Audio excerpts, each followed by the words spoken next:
Wabarakatuh. Waalaikumsalam warahmatullahi wabarakatuh. Bismillahirrahmanirrahim. Alhamdulillahirabbil alamin. Wa bihi nasta'in wa nu'minu bihi wa natawakkalu alaih wa nusalli wa nusallimu ala rasulihil karim sayyidina wa habibina wa syafi'ina wa maulana Muhammad wa ala alihi wa azwajihi wa zuriyatihi wa ashabihi wa atba'ihi ila yaumiddin. لا إله إلا أنت سبحانك إني كنت من الظالمين لا إله إلا أنت سبحانك إني كنت من الظالمين لا إله إلا أنت سبحانك إني كنت من الظالمين رب اشرح لي صدري ويسر لي أمري واحلل عقدة من لساني يفقهوا قولي إلهي أنت مقصودي ورضاك مطلوبي A'tini mahabbataka wa ma'rifataka ya Allah. Amin ya rabbal alamin. Amma ba'du, usikum wa nafsi bitaqwallah faqad fazal muttaqun. Pertama sekali saya mengucapkan banyak-banyak jutaan terima kasih, jazakumullah khairan katsira, kepada Sahibul Fadilah Al-Muhtaram Ustaz Mashuda bin Syekh Mahmud selaku pengurusi majlis yang berusaha dan juga mudir Ma'at Tahfiz Nurul Iman Penulangan. Begitu juga abang saya yang saya kasihi, Abang Yasin, Haji Yasin, dan semua barisan asatizah, ustaz-ustaz kita, Ustaz Abdul Bari, Ustaz Soha, Ustaz Pun, Saiful, panggil Pun lagi, Ustaz Cu, kan? Cu dan semualah, dan adik keluarga tuan guru, begitu juga semua ibu bapa yang hadir pada pagi yang barakah ini, dan juga anak-anak Ma'had Tahfiz Nurul Iman yang kita raikan, yang terutamanya yang telah berjaya mendapat syahadah dan menghafaz Al-Quran. Jadi saya diberi kepercayaan, diberi satu penghormatan jugalah oleh Sahibul Fadilah Al-Muhtaram Ustaz Ahmad Suja, sahabat saya, untuk memberi sedikit perkongsian. Tapi alhamdulillah lah, Ustaz Suja pun dah sedia pada saya apa saya nak cakap. Syukur banyak pada Allah Ta'ala. Terima kasihlah. Jadi saya bacalah, mudah-mudahan kita mendapat manfaat yang banyak daripada perkongsian kita. Saya tolong menyampaikan apa yang telah Nabi kita Muhammad SAW sampaikan, ya, jadi kita yakinlah apa yang Nabi SAW sampaikan benar belaka, walaupun pada fikiran kita tak munasabah. Tapi kerana Tuan Guru kita kata iman adalah kita menerima tanpa fikir percaya, kita percaya tanpa fikir bicara. Apa yang Allah Rasul sampaikan maka kita terima tanpa ada fikir bicara. Bila pada Allah dan Rasul, maka kita percayalah itu benar. Walaupun nafsu kita tak senang, walaupun pemikiran kita fikir macam tak logik, tapi kerana ia daripada Allah dan Rasul, maka kita tunduklah kepada kebesaran Allah dan Rasul. Sebagaimana yang selalu tuanku kita, Tok Ayah Syekh Mahmud radhiyallahu anhu pesan kepada kita, tunduklah kepada susunan Allah, tunduklah kepada keagungan dan kebesaran Allah. Jadi Ustaz, saya terus baca Ustaz kan? Okey. Jadi dalam dia kata bagi penghafaz Al-Quran, Arab kata hamalatul Quran, atau secara umumnya masyarakat kita lebih mengenali penghafaz Al-Quran atau penghafal Al-Quran dengan gelaran Al-Hafiz. Tapi kalau zaman dulu, Al-Hafiz ni penghafal hadis Ustaz kan? Kan, kalau zaman dululah Al-Hafiz Ibnu Hajar, makna mereka itu penghafal hadis. Berapa ratus ribu hadis, tanya Ustaz Sudah lah, mungkin 100,000, 200,000 berserta sanad, kan? Tapi sekarang lebih Al-Hafiz ni budaya kita penghafal Al-Quran. Okey. Jadi dia kata akan mendapat dua ganjaran. Pertama, ganjaran di dunia. Kedua, ganjaran di akhirat. Ganjaran di dunia selain ganjaran di akhirat yang dijanjikan dalam hadis sallallahu alaihi wasallam, hadis Nabi sallallahu, terhadap golongan hamlatul Quran, yakni penghafal Quran, terdapat juga ganjaran di dunia, bukan sekadar di akhirat, tapi di dunia lagi yang diberikan terhadap mereka. Pertama, penghafaz Al-Quran merupakan VVIP Allah Subhanahu Wa Taala di dunia. Very very important person. Orang yang sangat istimewa. Nah, sangat-sangat very sangatlah. Dia ada VIP. Nah, atas pada VIP. Very very VIP. Apa Rasulullah beritahu? Sesungguhnya Allah memiliki kerabat-kerabatnya, mana kaum keluarga yang terdekat. Sedangkan mustahil Allah ada kaum keluarga. Allah tak ada saudara mara. Kan? Itu ada saudara mara ni makhluk. Tapi Rasulullah SAW menunjukkan keutamaan, kelebihan penghafal Quran sehingga digunakan perkataan kerabat-kerabat Allah Subhanahu Wa Taala. Di kalangan manusia, ni ada orang-orang yang menjadi kaum keluarga Rasulullah. Lalu mereka bertanya, sahabat bertanya, siapakah mereka ya Rasulullah SAW? Jawab baginda SAW, mereka adalah ahli Al-Quran. Mereka lah kerabat, yakni ahlullah, mana orang-orang Allah dan orang-orang pilihannya. Riwayat Imam Ibnu Majah. Penghafal Al-Quran juga diangkat sebagai pemimpin. Yang menjadi imam satu kaum adalah yang paling banyak hafalannya, terutama imam semayang lah. Tapi sebenarnya dia satu, mungkinlah bukan pemimpin masyarakat ke, pemimpin dalam rumah ke, ataupun dijadikan contoh. Dijadikan contoh. Lebih-lebih lagi zaman dia orang dulu tu, dia bahasa Arab. Lepas tu ada hadis, dia fahamlah Quran tu kan. Rasulullah kata, adibu auladakum bi thalathati khisal. Hendaklah kamu mengajar adab kepada anak-anak kamu dengan 3 perkara. Pertama, hubbi nabikum. Pertama, cinta bernabi kamu. Wa hubbi ahli nabikum. Dan yang kedua, mencintai ahli keluarga nabi kamu. Wa tilawatil Quran. Dan ketiga, membaca Al-Quran. 3 benda Rasulullah pesan kepada ibu dan ayah, ayah dan ibu. Ajar anak 3 perkara. Pertama, mengajar cinta kepada Nabi Muhammad sallallahu alaihi wasallam. Jadi guru kita mengajar kita supaya kita dapat benar-benar cinta pada Rasulullah dengan membanyakkan selawat. Dengan banyak selawat. Lepas tu cinta pada keluarga Rasulullah. Dan membaca Al-Quran. Baca Quran. Fiqh tak mengaji ke? Tauhid tak mengaji ke? Tapi maksud dia bukan sekadar baca, yakni memahami ilmu-ilmu yang berkaitan dengan Al-Quran, ilmu tauhidnya, ilmu fiqahnya, ilmu tasawufnya dan sebagainya lah. Faham ya? Macam mengajar kat masjid lah aku. Kemudian penghafal Al-Quran mendapat sertifikat, jadi pengiktirafan dari Nabi SAW yang tadi daripada Allah Ta'ala kan, di dunia adalah Nabi mengumpulkan di antara 2 orang syuhada Uhud. Kemudian beliau bersabda, manakah di antara keduanya yang lebih banyak hafalan Quran? Ketika ditunjuk kepada salah satunya, maka beliau mendahulukan pemakamannya di liang lahat. Jadi dalam kubur nak tanam ramai-ramai sebab orang mati syahid, syuhada syuhud. Jadi Rasulullah tanya, di antara 2 orang ni ada satu kubur tu nak tanam 2 orang.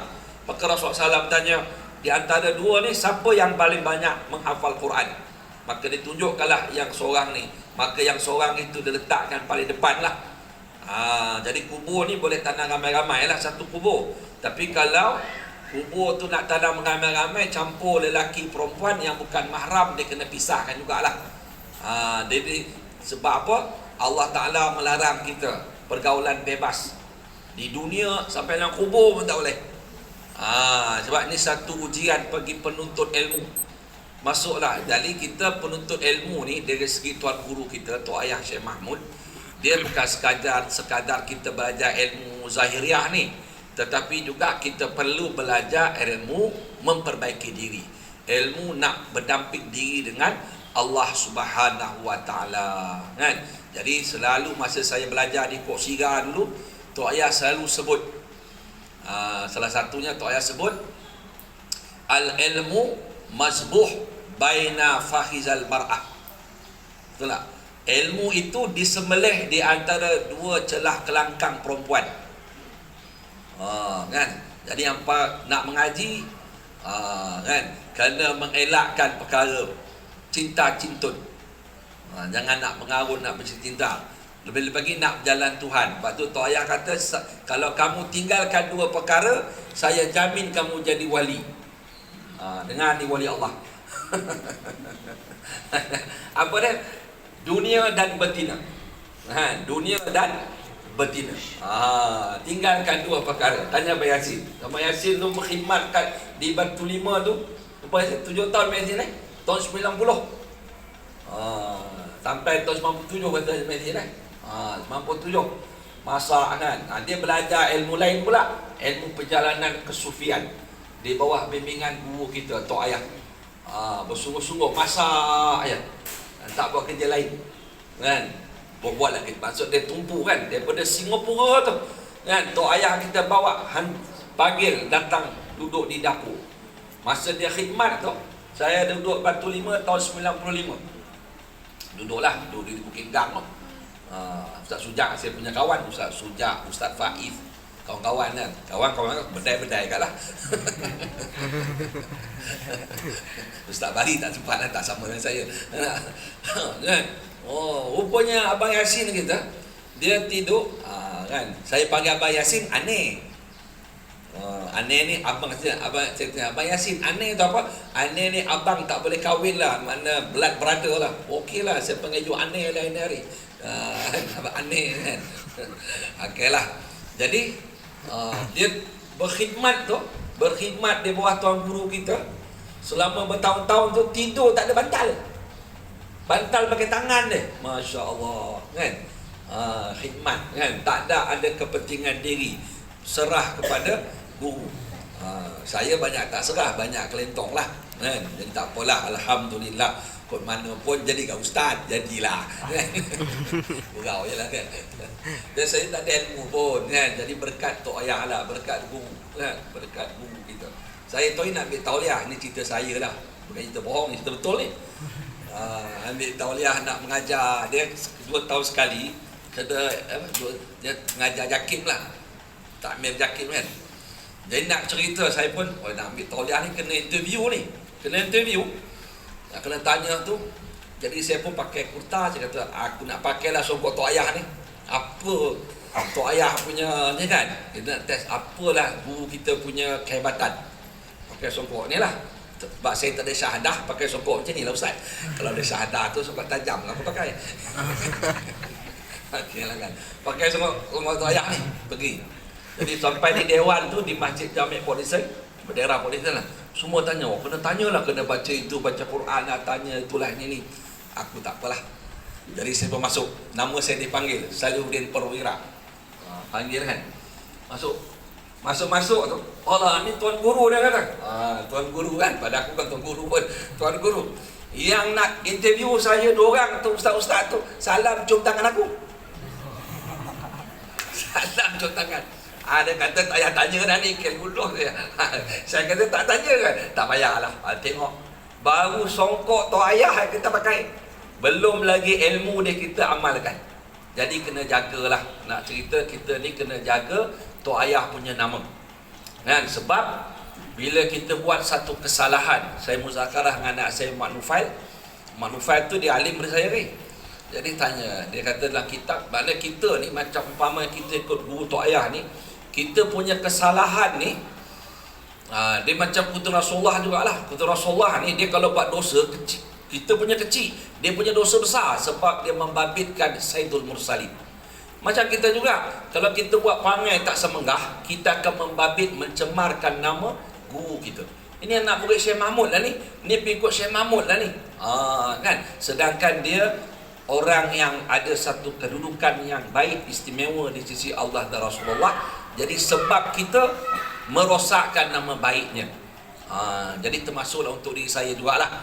Kadang-kadang kita pun terlanjur juga. Jadi kita sama-sama menjaga nama baik Madrasah Nurul Iman, jaga nama baik tuan guru kita supaya tidak merosakkan nama-nama ustaz kita, guru-guru kita. Kerana adab sebagai murid, dia mesti sentiasa menghormati guru dia, sama ada guru dia masih hidup ataupun yang sudah meninggal dunia. Jadi kita kena menjaga nama Ustaz Sujah, nama Ustaz Faiz, nama Ustaz Chu, nama Madrasah Nurul Iman, nama Haji Yasin, nama Pak Ayub, kan? Kita kena kasih sesama kawan-kawan sahabat seperguruan kita. Kan anak Yazidi, kan anak Yazidi ni, saya Yazidi kawan sejak saya umur 18 tahun. Keluar tabligh sekali dengan dia. Memang kawan rapat lah, ikut toyah pun sekali.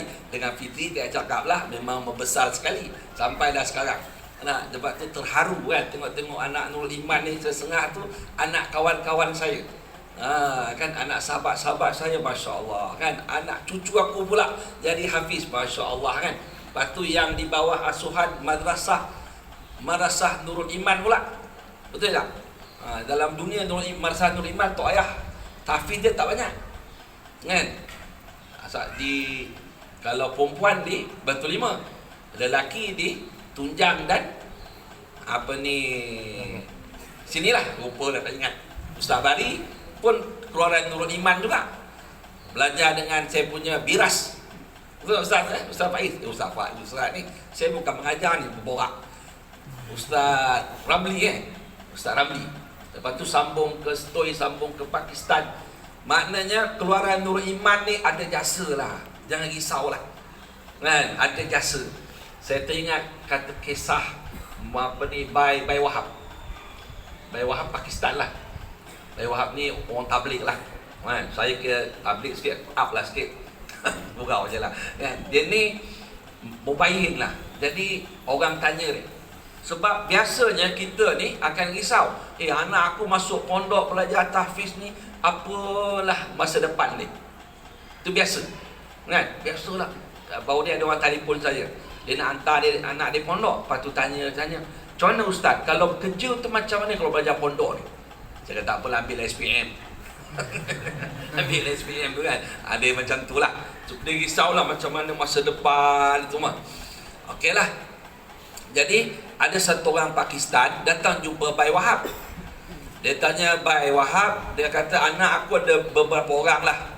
Seorang belajar kedoktoran, seorang belajar engineer, seorang masuk kelas madrasah, belajar tahfiz, belajar alim. Dia kata, mintalah Bai Wahab doa kepada anak aku yang belajar madrasah ni, supaya dia permudah hidup dia besok, rezeki dia mudah. Lalu Bai Wahab pun baca satu potong ayat Quran. Kalau salah tolong ingatlah. Inna nahnu nazzalnal zikra wa inna lahu lahafizun. Sesungguhnya kami menurunkan az-zikra, ini peringatan, iaitu Al-Quran, dan sesungguhnya kamilah akan memelihara Quran tu.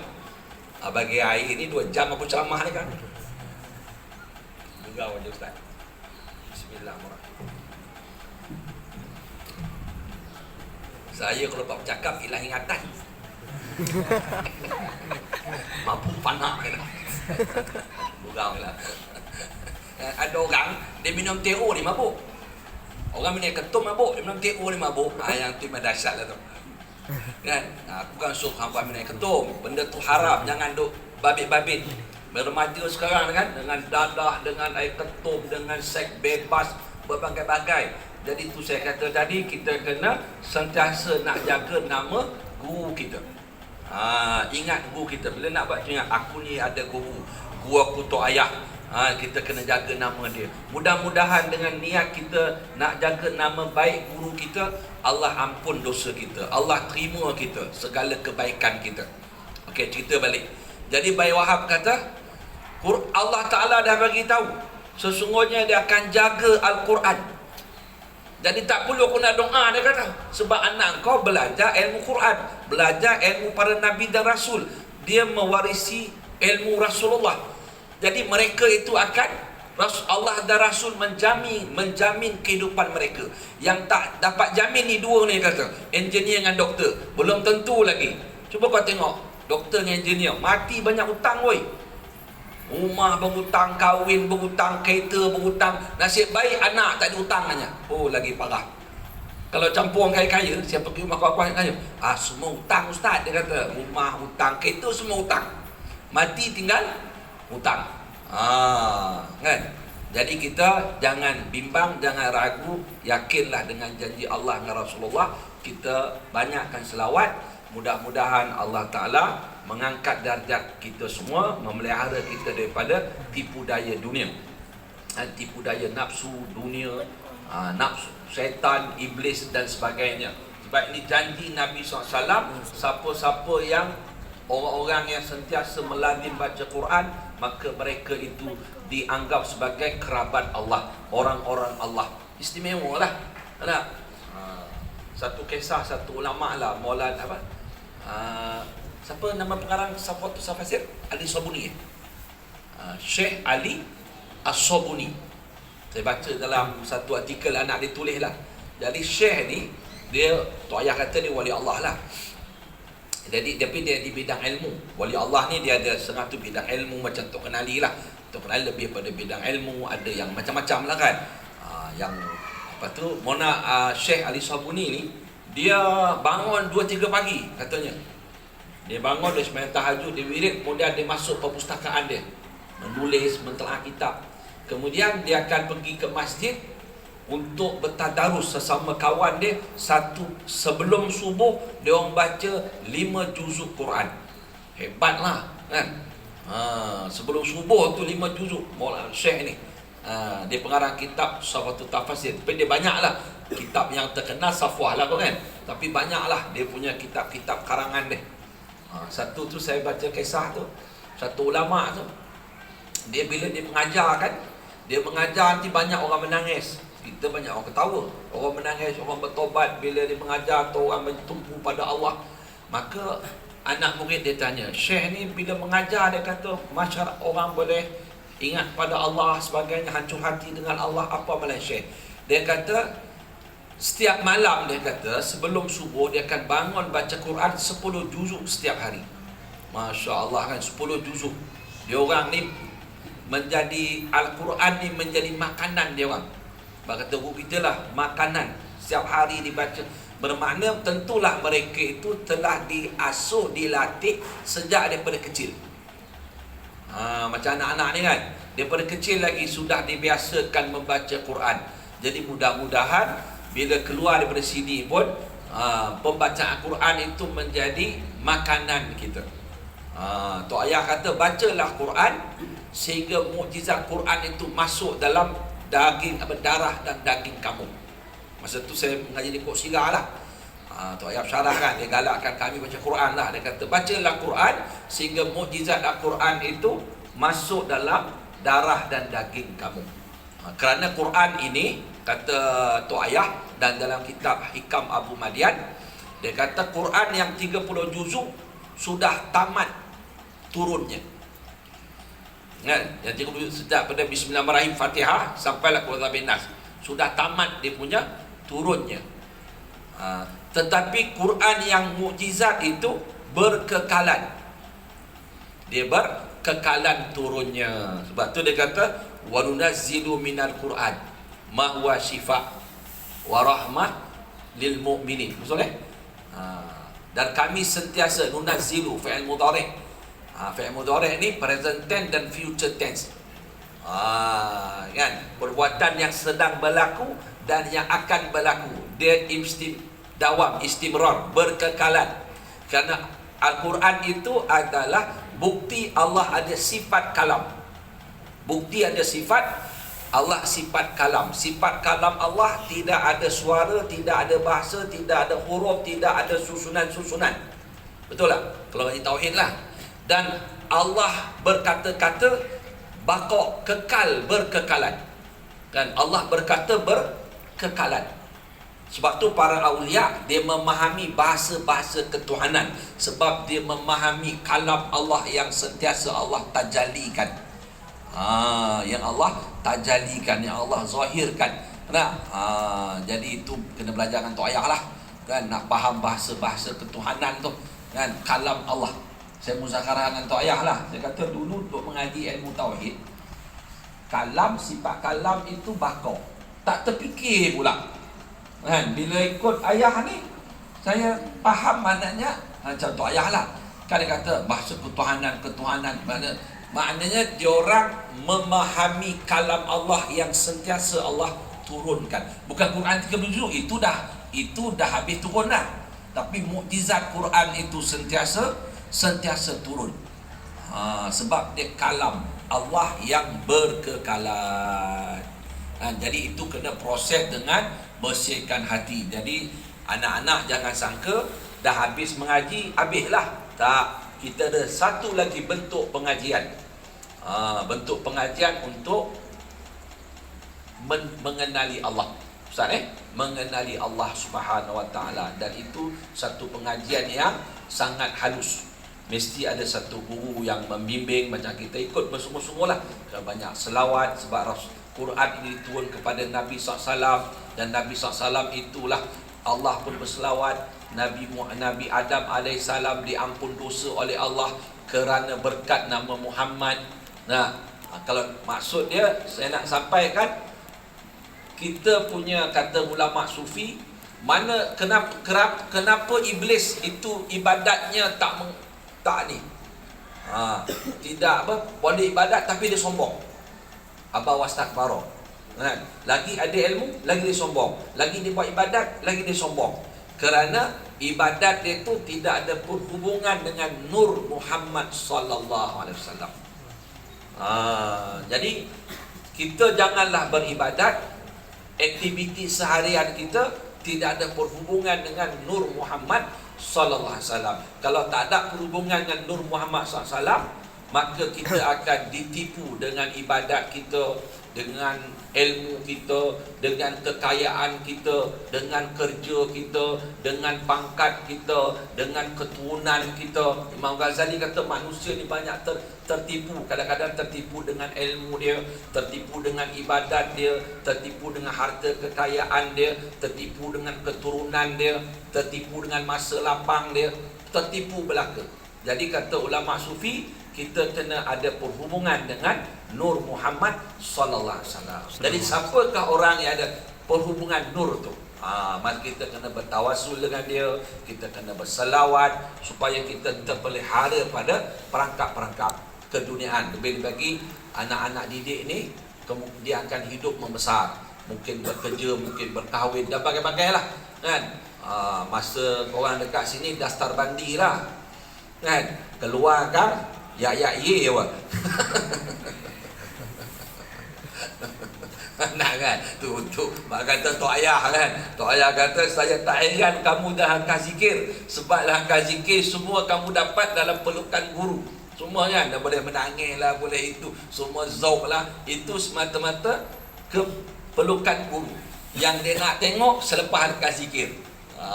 Sebab tu nak mengekalkan benda tu, kita kena pilih kawan yang baik-baik, sahabat yang baik-baik. Jangan kita bersahabat dengan sahabat yang menjauhkan kita daripada majlis para awliya, majlis para ulama, jauh daripada perjalanan orang-orang yang membawa kita dekat dengan Allah Subhanahu Wa Taala. Jadi saya berhenti takat ni dululah. Dah banyak cerita kan, banyaklah bohong dia kata. Ustaz ni tidak kan. Tapi alhamdulillah lah, ustaz-ustaz semua anak-anak ni semua sangka baik dengan saya.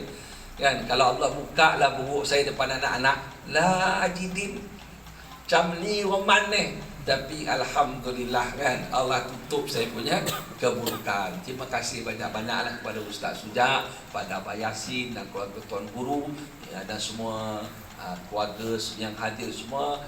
Dan insya-Allah kita akan terus lagi berkhidmat dengan perjalanan guru kita. Kita terus berbakti kepada Allah Ta'ala dengan amalan-amalan ilmu yang kita peroleh sendiri. Dan semuanya anak-anak akan balik ke rumah lepas ini kan. Dan jangan lupa baca Quran, jangan lupa amal-amalan, bangun malam, sembahyang tahajud, minta pada Allah Ta'ala iman, ilmu yang bermanfaat kan. Minta kita dapat husnul khatimah diberi. Dan jangan lupa doa kepada guru-guru kita kan. Jangan lupa doa kepada guru-guru kita. Kalau tanpa guru, maka kita pun tak boleh baca Quran. Kan? Satu ulama, aku nak berhenti payah ni. Satu ulama Habib lah di satu cerita di last. Kan?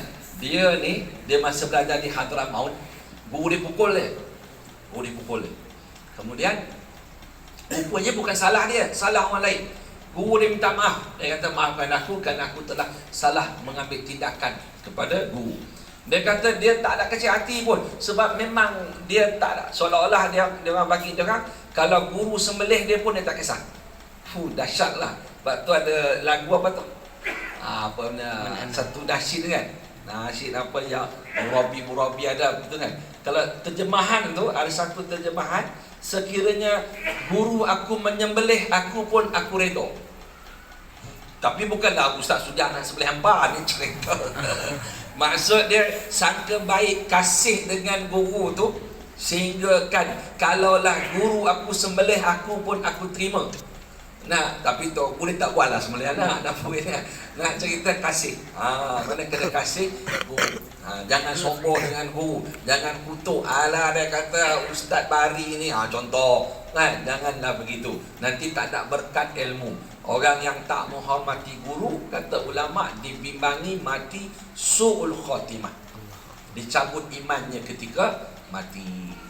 Jadi takat itulah saya mohon maaf yang baik-baik daripada Allah Ta'ala, yang buruk pada nafsu saya sendiri. Mudah-mudahan kita semua dapat rahmat perlindungan Allah dengan berkat keagungan Allah Subhanahu Wa Ta'ala, berkat mujizat Nabi Muhammad SAW, dengan berkat guru murabi kita, agar kita berkekalan di dalam jalan-jalan kebaikan, jalan-jalan ahlullah, jalan-jalan yang guru kita bawa di dunia dan di akhirat. Amin ya rabbal alamin. Wabillahi taufiq wal hidayah. Wassalamualaikum warahmatullahi wabarakatuh.